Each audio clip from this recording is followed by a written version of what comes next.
bringing to you a porch spring decor DIY that I think you're absolutely gonna love.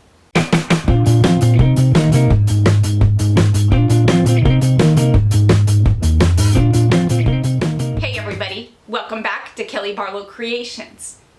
If you're new to my channel and you're stopping by for the first time, thank you for stopping by. Welcome to my channel. Stick around a while by clicking that red button for more crafting on a budget, more everything on a budget videos to come. And if you click it again when the bell appears, YouTube should notify you every time I upload a new video, depending on the option that you choose, in the drop-down menu of the bell. If you're interested in following me on social media, you can find those links, you guessed it, in the description box below. What have I got going on for you for today? Over the last couple of months, I have decided that I wanted to start decorating my porch. Now that's not something that I've ever done really with holiday or season decor. I've had decor pieces out there, farmhouse decor pieces that just kind of stayed there throughout the year and I never changed them out.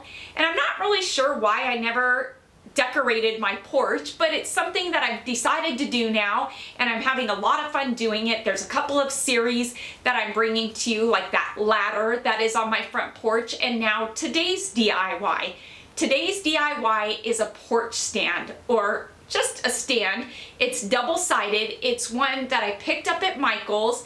It was on clearance for $10. My Michael's, I just saw day before yesterday, still has them. Now, if this is not a sign that you are able to get your hands on, I do show you an alternative method of making a sign in today's video. So don't be put off by the video if you can't get that sign, because there is an alternative and I am all about alternatives. So today's DIY, it is just that. It is a spring porch decor sign that is quick, easy, budget friendly, and the outcome is adorable. And not only is it adorable, but it is very versatile.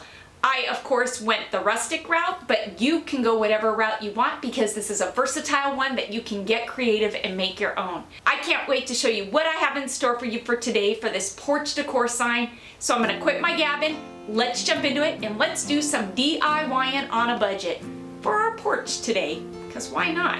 It's fun to decorate our porch. I'm enjoying it. Okay, let's get to it.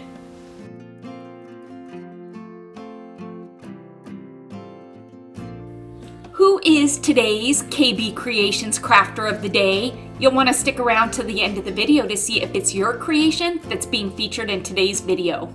Alrighty, so getting started for this DIY, if you didn't get the stand-up plaque from Michael's, you're going to need 4 of these long plaques that you can get at Dollar Tree. They've got these long plaques in different styles for different seasons. On the back side, you've got a blank canvas, so that's the side you want to use. So when putting this together, you're going to flip it over to the front side, and using some jumbo popsicle sticks, you're going to glue these plaques together to make a wider canvas, right? I'm not going to do it because I've got my stand. I just wanted to show you what you're going to do. 2 of these plaques isn't enough because we want it taller. The stand I have is 3 feet tall. So by taking 4 of the Dollar Tree plaques and putting them together, you're not only going to get a nice long plaque stand, but it's longer than this stand here that I got at Michael's. This stand here is double-sided and it's about 3 feet tall. So in comparison to the 4 plaques that you're putting together at Dollar Tree, you're getting a longer plaque at Dollar Tree and a wider one. But if you want to cut it, just go ahead and cut about 10 inches off and it'll be the same size. To my stand-up sign, I'm going to start off by giving it a base coat using some of Waverly's hazelnut. Now when applying this first coat, I'm not going to go super thick because this base coat is going to come through the top coat that I'm going to apply after this base coat of hazelnut dries. Then I'm going to go in with some of Waverly's chalk paint in the color of white right over that hazelnut. And I am going to put a very light, uneven, yep, I said uneven coat of this white chalk paint over that hazelnut because this is going to give us a nice distressed look. So you can see as I'm doing it, I'm doing real long strokes with my brush, and there's gonna be an unevenness about it. I'm not gonna fill in those lighter areas because it's really gonna add some character to this. Dollar Tree has some great sandpaper. You're getting 36 in this pack by Tool Bench, and it comes in different grades. You're getting a little bit of everything, the light, medium, and harsh. I'm gonna go in with a medium grade, and I'm just gonna sand over those lighter areas, just softening it up so it doesn't look like it was painted, like it looks like it was weathered. And just by taking that sandpaper and lightly going over those areas, you'll see just how easily it softens up, and that's definitely the fine tuning and the look you wanna go for. For this porch sign, I thought I'd switch things up a bit and go the route of using stencils. Stencils are a great alternative to stickers, vinyl, the Cricut, and they're reusable. So if you're interested in using a stencil pack and you don't have any stencils on hand or a Cricut, we've put together a stencil pack for this DIY that is available in Linda's Etsy store for $4, and that includes free shipping. You can find the link to Linda's Etsy store, guess where? Yes, in the description box below. For this DIY, I figured I'd start from the bottom and work my way up, and since the last letter in my word is G because I am spelling out the word spring, I figured I'd start with that. Once I get the spacing of this first letter down, I'm pretty much good to go for the rest because I can kind of line it up with that G going all the way up. So on each side of the letter G, I'm doing 2 3/4 inches from the edge, if that makes any sense.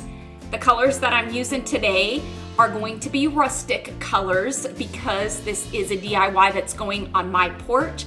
But that's what's great about this DIY is it's a stencil, so you can customize it to suit your decor style. That rustic green you see me using there? Yep, it's a combination of Waverly's Fern and Hello Hobby's Cafe Brown. When you mix just a bit of brown to a color like green, it kind of mutes it out, it dulls it out, it takes that bright vibrantness away from it, and I feel like it rustics it up a bit. Rustics it up? That's a word too. Look in my dictionary. I'm positive it's there. I've used it before. Haha. These are sponge dabbers here. You get a 3-pack at Dollar Tree, 3 different sizes. That's the route you want to go when you are applying paint to a stencil.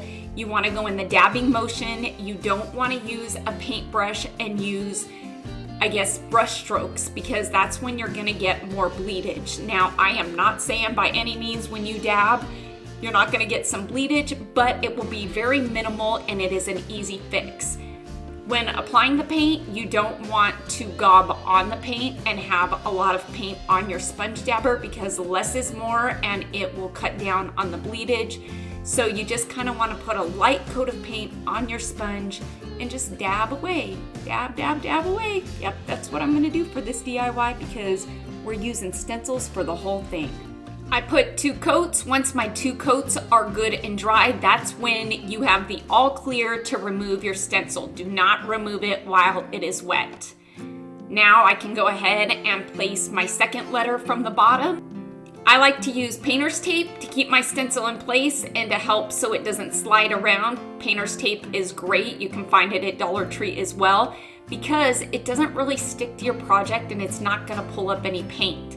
It just does what it needs to do, and what it needs to do is keep our stencil in place. And yes, do not throw your stencil away because you can reuse it. Another helpful hint when dabbing on your paint using a stencil, if you use your fingers to kind of hold the stencil down, it will help as well prevent some of that bleedage. And for those of you who are wondering, this yellow is made up of Waverly's Maze and again, Hello Hobby's Cafe Brown. Here's a bit of a hint, when you're dabbing that paint on, if you kind of just press down on the stencil edges there, it really does kind of help cut down on some of the bleedage.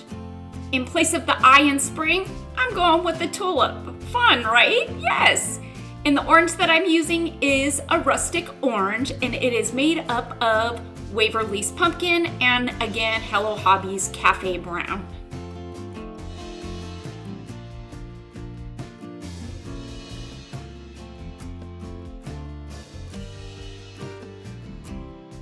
Because this is a stencil, I'm gonna go ahead and fill in those gaps in the letter, and you will see that the P, there is some bleedage there. Although I don't show it, it is an easy fix by just going in with whatever your base color is. So in my case, it's white, and you can just kind of go over those bleedage dots there and smooth out those edges, and nobody's gonna be none the wiser. Guess what? I'm gonna be using some of Dollar Tree's twine. Surprise, surprise, right? This piece definitely needs some of my twine flowers. Twine flowers are easy to do just by wrapping the twine around your fingers several times. The larger you want your flower to be, the more you're gonna space your fingers out.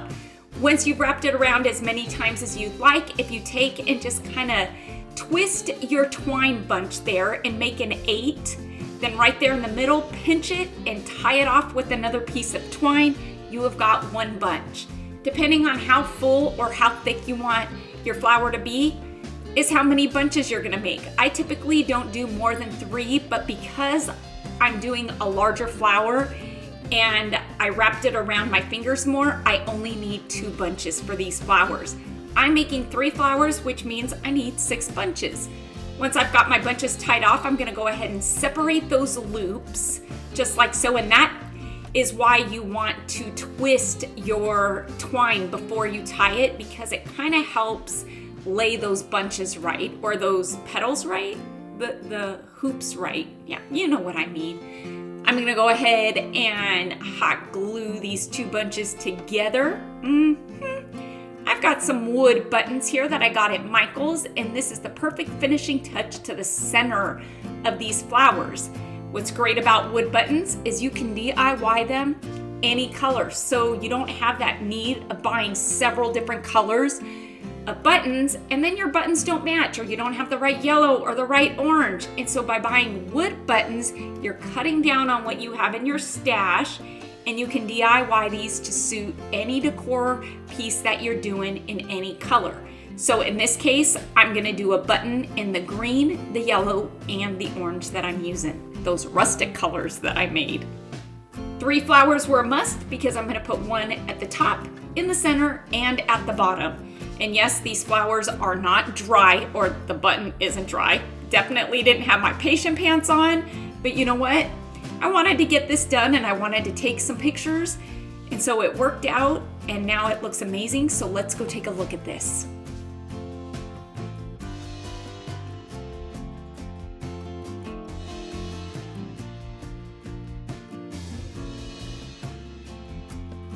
Who is today's KB Creations Crafter of the Day?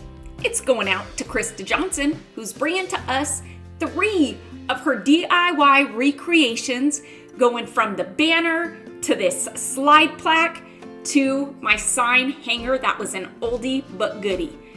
Krista, thank you so much for sharing your creations with us today.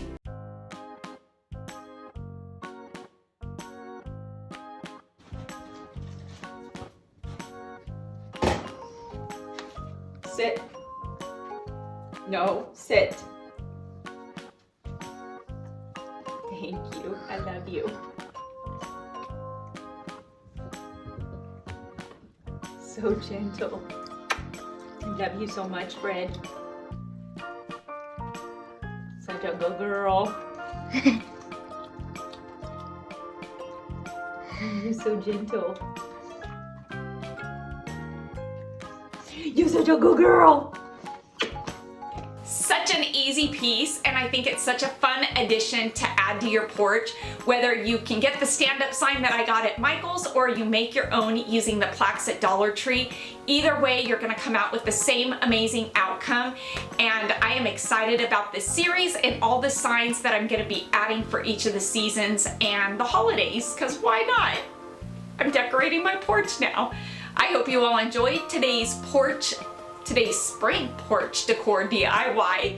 Please make sure to give this video a big thumbs up, and let's get this video to 5,000 likes, because like I always say, and I know I sound like a broken record, but it's true, each and every one of your thumbs up and those comments that you do leave down below, well, they really do help my channel to grow, and it helps YouTube to notice me just a bit more. Until next time, everybody, I hope you have a fantastic day. Happy crafting on a budget. stay happy, stay safe, stay healthy, but most of all, you know what I'm gonna say. Stay positive, please, and bye for now, everybody.